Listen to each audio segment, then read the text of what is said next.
What is good, YouTube? Quinn Wade basketball analysis coming to y'all with a quick video. We're going to talk about a highly requested question. Will Kyle Lowry being traded to the Philadelphia 76ers, the number one seed in the Eastern Conference for a little bit? They have Joel Embiid playing at the MVP level that he should have been playing at for a while, but he's doing it pretty much from day one the season started to now.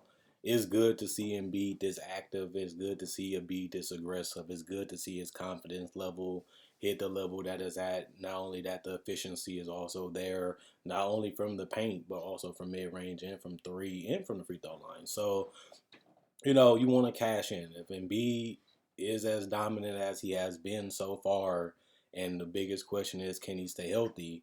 If he can play like this, they're going to be tough. They're going to be a tough out, and they're going to be an interesting team.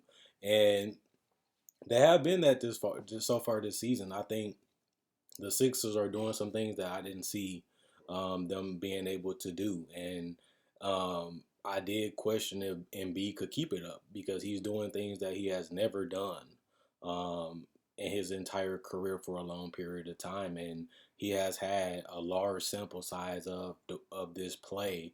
And you just got to get a man credit when it's due. He is playing at like a top 10 player right now.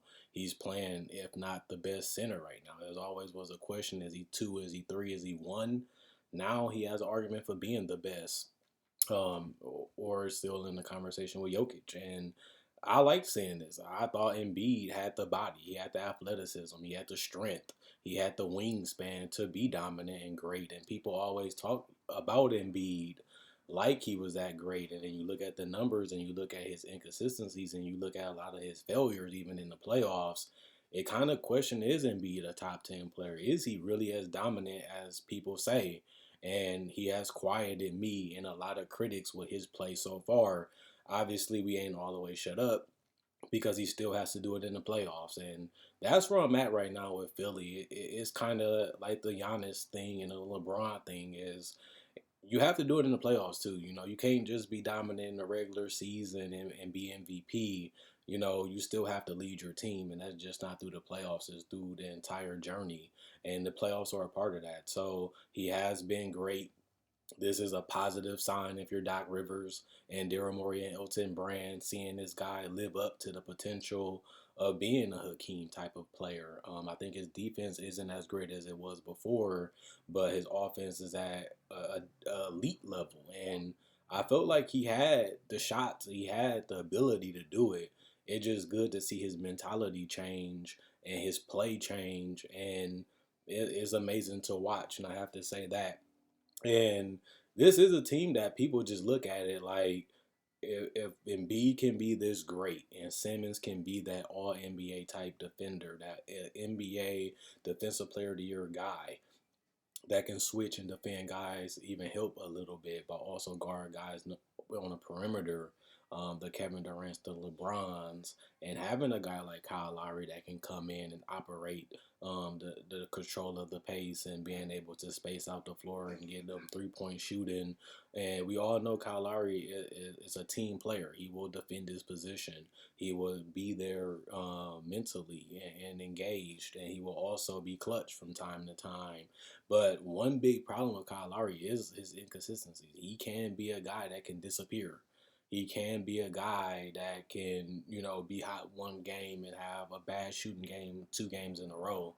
But it also just depends on whatever they're going to give up. If they're going to give up a couple assets or one or two or a couple picks that they really don't care about to get 1 year Kyle Lowry, then that just shows you that they're going all in on trying to win the title this year, which isn't as crazy because we done seen Ben Simmons be an all-star the last couple of years. We done seen Tobias Harris and these guys play well, but a lot of these pieces do fit. A lot of these guys know their role. A lot of these guys know who they are as players, and that has been a big strength of Doc Rivers is do you, be you, and do what you got you here And a lot of those guys have embodied and have been that this entire season for the Sixers. And that's what you need your role players to do. You need your role players to do exactly what you need them to do. And if you need them to do a little bit more, you expect them to go out there and do it and execute it on the court. And I feel like they have done that so far. So, you know, when you look at a guy like Kyle Lowry, it hurts the Raptors. That's why I wasn't a big fan of should the Raptors trade him, because if I had to be real with you, the Raptors need Kyle Lowry because they struggle offensively. They lose a shot creator. They lose a guy that's giving you 18, 19 points a game. I don't really see Philly giving somebody that can replace that. And if you give away Kyle Lowry for some picks or one piece, then you're basically saying that you don't really want to make the playoffs. And when I looked at the Raptors coming in to this season, I looked at them as a team that could and should be a playoff team. And if you're trading Kyle Lowry, if it's not a three-team trade, I think you tanking your season. At the end of the day, you're putting a lot of pressure on Siakam and Van Fleet and Nick Nurse and OG and those guys to, play better than they have ever played in their career. And Siakam got off to a bad start, and Fred Van Fleet has got off to a great start, and they're figuring it out.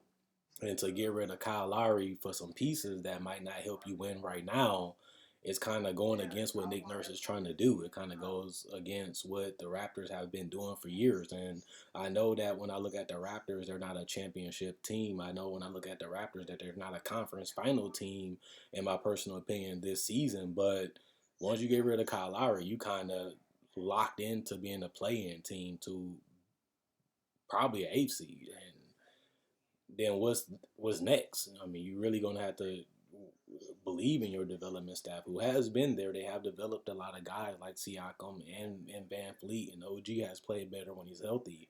But a lot of those picks are unsure things, and that's the hardest part about the draft is guys got to want it, guys got to put the work in, guys got to love the game, and a lot of times you don't know it until you get them. A lot of times you don't know until they fail, and you know what Kyle Lowry brings to the table, and you know what he has done for this organization and this team, and even if it doesn't work out this year in your first round exit, at least you get salary cap relief because he is a free agent. So that's something that you have to have in the back of your mind if you're your side, if you really want to make this move as the trade deadline is approaching. But if you're a Philly, you would love to have him because he gives you a little bit of what you don't have. You need the perimeter scoring, you need the creation, and you need a guy that can put pressure on the defense and defend his position and multiple. And Kyle Lowry can still do that at this point in his career. And I was a guy that said, you know what, if I'm the Raptors, I probably would keep Kyle Lowry this year. And now people are saying that it's a good move to get rid of him. So he can try to win a title right now in his career instead of just playing for a playoff spot. But I get both sides.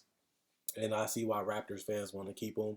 I see why the media is pushing for him to, go home to Philly and try to win the title with his current Sixer team that's on the hot streak, and they're feeling themselves. But at the same time, that's a win now move. And we done seen the Clippers make that move. We seen the Lakers make that move. We seen the Bucks make that move. And we have also seen the Nets make the James Harden trade. And all these teams are feeling like they have a shot to win a title. And if Philly feel like they have a shot and they feel like Kyle Lowry is that guy that can be that missing piece to get them over the hump, to beat a Brooklyn, to beat a Milwaukee, to beat a Miami, and also other teams like the Lakers and the Clippers, which they will have to do if they want to win the title, then, that move is right there. It's just, will the Raptors, take any offer, or will the Raptors want a little bit too much, which would be fair because most people don't want to play in Toronto, and Toronto hasn't really been known as keeping big free agents long term. And, at least Kyle Lowry loves it. He stays, and he signed the extension. He signed the contract multiple times there, and he has been an all-star there and also a champion. And I can understand why, they hold out and try to get the best offer because it puts them in a tough situation in the future, but also currently for this team that depends a lot on what he brings to the table on and off the court. But other than that, um, if I was Philly, I'd probably make the move.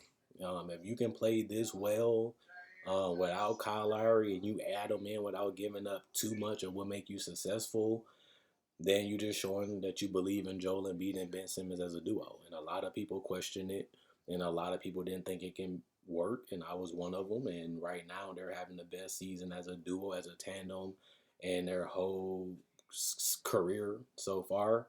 And they've been going all in for years with the Jimmy Butler trade, the Tobias Harris trade, and now they have ability to do it again. And we know that Elton Brand would do it, and we know that Daryl Morey is a tinkerer.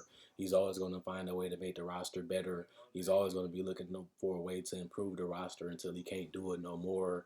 And it will make sense if this is the direction that he will want to go in. And Kyle Lowry, you look at the seeding and you look at what this team has talent wise, and you look at Doc Rivers, and it will be interesting to even make it a consideration at this point for him to join his team. But it makes sense. The question would just be, can Embiid be this dominant in the playoffs?